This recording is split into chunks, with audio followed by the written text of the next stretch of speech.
What's good? What's good? It's the one and only, but what do I know? Boxing coming back at y'all with another one, man. Listen, bro, I got Bivol and apparently Bivol and Beterbiev is not gonna fight. All right, that fight is not gonna happen, and it's crazy. It's like it sucks, man, because that's a fight that actually should have been happened, man. Like these guys.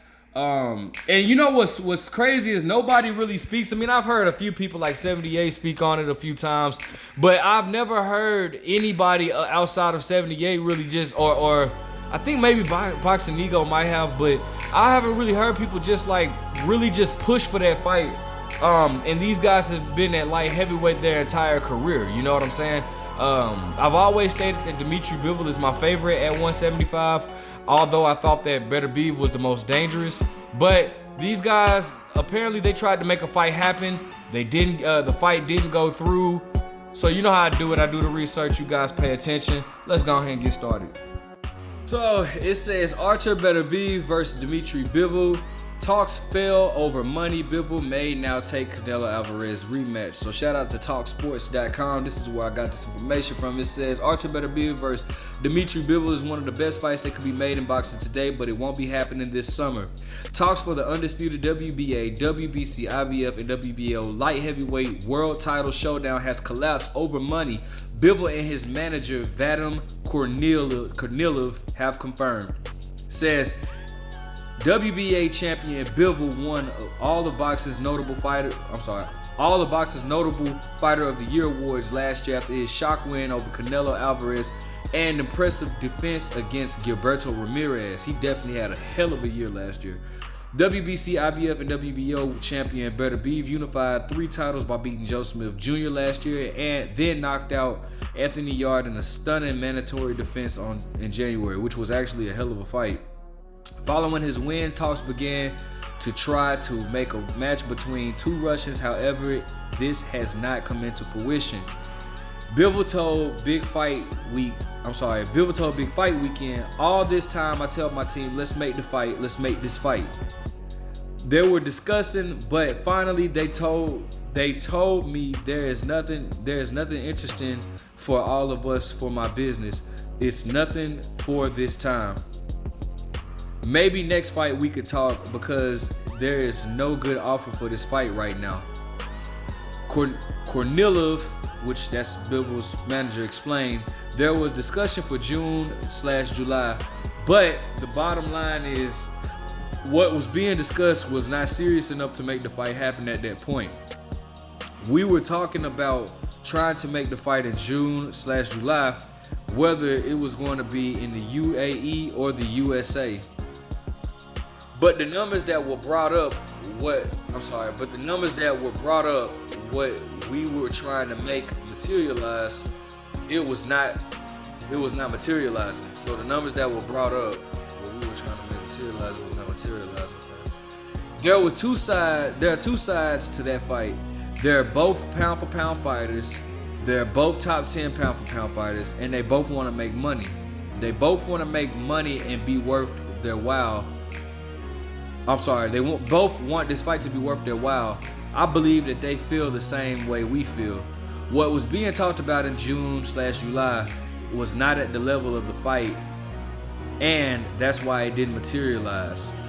Now Bivol looks most likely to wait until September for his next fight.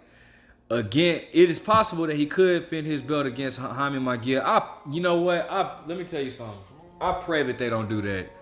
But this fight is not an overly this is not a fight that overly excites the champion.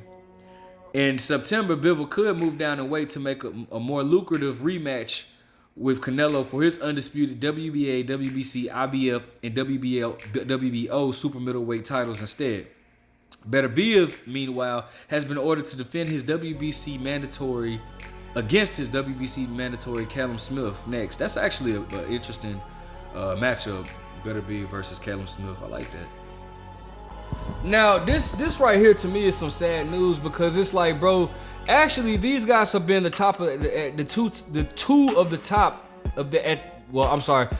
these guys have been at the top of their division for a very long time. And you know what's also crazy is that it just goes to show you the star power of Errol Spence, of like Terrence Crawford. Because bro, here's some food for your thoughts. All right, Dmitry Bivol has been a champion at light heavyweight before Terrence Crawford was even a welterweight.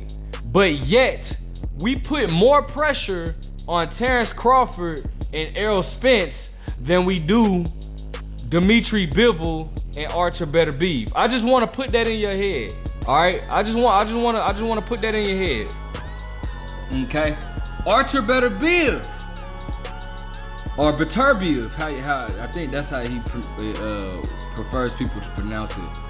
Artur Beterbiev or Beterbiev, whatever you want to call him, has been a light heavyweight champion before Terrence Crawford was even a welterweight. I just want you to hear that. Both fighters have been light heavyweight champions before Terrence Crawford was even a welterweight.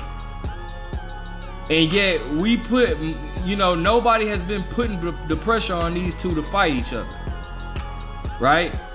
Now you can say, well, they're not fighting for all the belts. They didn't have all the belts. Yeah, but we've been talking about Terrence Crawford versus Errol Spence since 2018. Terrence Crawford Errol Spence didn't have all the belts. Well, it didn't have 3 of the belts until last year. Errol Spence got the belt in 2017. May 2017, if I'm not mistaken. All right. He got the WBC belt because he got the IBF belt from Kell Brook. He got the WBC belt against Sean Porter. So what was that? Was that September 2019? I think it was September 2019. So that that's just crazy to me because, bro, these guys, I feel like Artur Beterbiev and Dmitry Bivol should have been fought. I do feel, like I said, I've always felt like they were the top 2 at 175.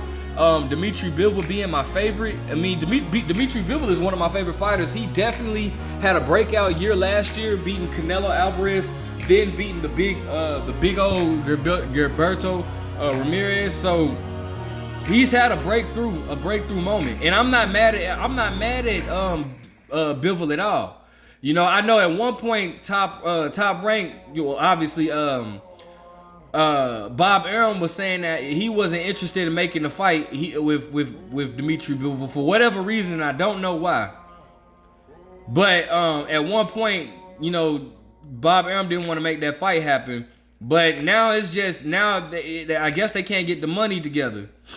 Now you can also say that these fighters are not they're not big, their names are not big, but that just shows you the significant how everybody, even people that like to hate and say that Errol Spence ain't, they ain't worth nothing, they ain't doing none of this, that, or that, they're trash fighters. But yet we're pushing to see them fight more than we're pushing to see Beterbiev and Bivol fight, and Beterbiev and Bivol being a champion at light heavyweight longer than Terrence Crawford has been a welterweight. So that's just crazy to me how that slides. However, it's unfortunate because, bro, we seem to be in the times of undisputed. We're in the moments of undisputed, and I would love to, for everybody to unify their division. We have Devin Haney, we got Jermell Charlo, we got Canelo Alvarez, we had Inoue, but he vacated and moved up. But we have all these, we seem to be, we had Usyk, we seem to be in a time of undisputed. So hopefully, I really would love for them to be able to come back together and make something happen. But it seems as though, Bivol is gonna go ahead and pursue his fight with Canelo. I don't know if it'll be at 175 or 168, and Beterbiev will pursue his fight against Callum Smith, which is actually a good fight. All right, let me know what you guys think. What do you want to see from each fighter? Make sure you like, comment, subscribe. But what do I know?